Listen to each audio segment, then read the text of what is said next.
Welcome back to the Victor and Zal Show, and today we're going to be taking a look at the Pittsburgh Steelers, and specifically with the Pittsburgh Steelers, their offense. So you have a quarterback debate, a quarterback competition, and that is between Kenny Pickett, Mitch Trubisky, and Mason Rudolph. Those are your three guys. Now, the Pittsburgh Steelers have already seen what Mason Rudolph is, and we already know what he's been for, since he was the starter when Ben was hurt, Big Ben was hurt, and things like that happened. And we know that that's not the answer that the Steelers are looking for long term. You have Mitch Trubisky, who they brought in from Buffalo, who after a year backing up Josh Allen got an enormous amount of hype, although we have seen what he was in Chicago, and throughout some training camp notes, we've seen that that's the same thing that has been following him. And then you have Kenny Pickett, a young quarterback whose big fault is that he has small hands. And when that's the big fault, I'm not really too worried. Having small hands, yes, it's something that, it's like the long neck idea. If a quarterback has a long neck, he can be really good.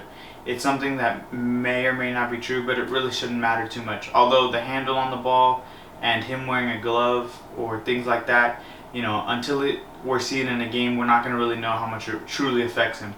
Now, looking at it, you got what can you surround him with? And that's really what tells you whether you should start your young quarterback or not. Do you have the weapons around him? Because let's be honest, the Steelers aren't in Super Bowl contention this year. They can be in playoff contention and things like that. Hold their streak of not going under 8-8 with Mike Tomlin as the head coach. But to make a Super Bowl in a crowded AFC, it's most likely not going to happen. So you have Kenny Pickett. Now look at the weapons around him. Najee Harris, Benny Snell, Anthony McFarland Jr. Three really good young running backs who you can really build around when you have a young quarterback and kind of let the game become a running game, which is what they did for Big Ben, and let this team thrive that way. You have Derek Watt, a quality fullback in the NFL. Then you have a tight end, Pat Freiermuth and Zach Gentry, two young tight ends who can help in the blocking and getting open in pass catching situations. Then you have a receiver, you have Deontay Johnson, you have Chase Claypool, you have George Pickens, and then you have Calvin Austin III, and at receiver 5 you have Miles Boykin or Anthony Miller.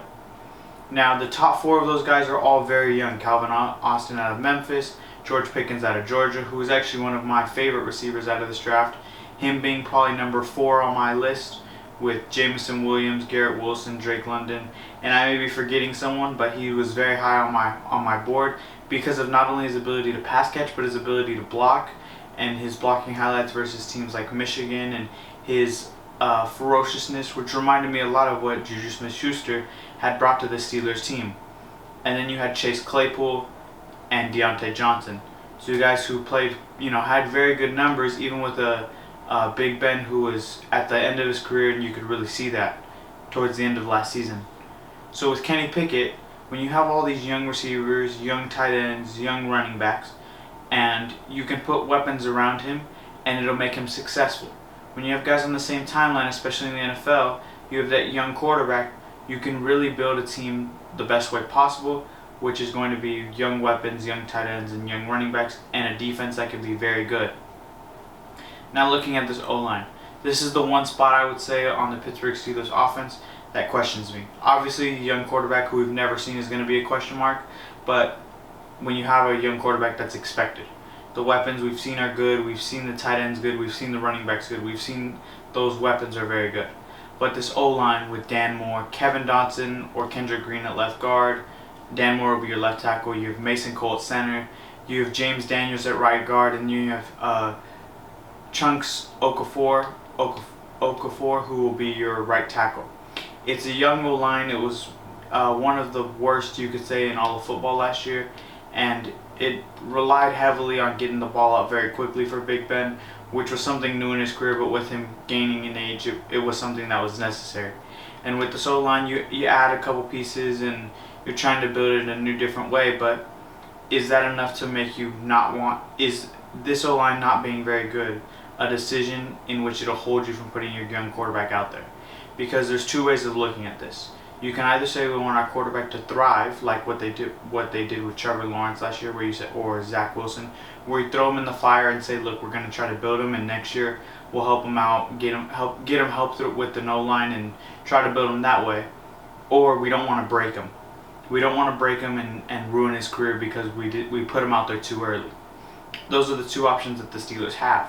And with that, I think that you should throw him in the fire because Kenny Pickett, he's already been down talked with his small hands, his inability to, Pittsburgh, he was ranked third on some quarterback boards, maybe even fourth behind Sam Howell. You had Malik Willis and you had Desmond Ritter. So he wasn't really the top guy by everyone consensusly as a consensus number one, which is something, when the other guys go third round and fourth round, it's something that you look at and go, well, why is that? And you're already putting a target on his back with him being the first round pick. So I think you have to throw him in the fire, and I can't wait to see this offense with Mike Tomlin as its head coach, kind of helping out Matt Canada, who will be a first-time offensive coordinator for the Steelers team, and really trying to see where the Steelers team goes as an offense.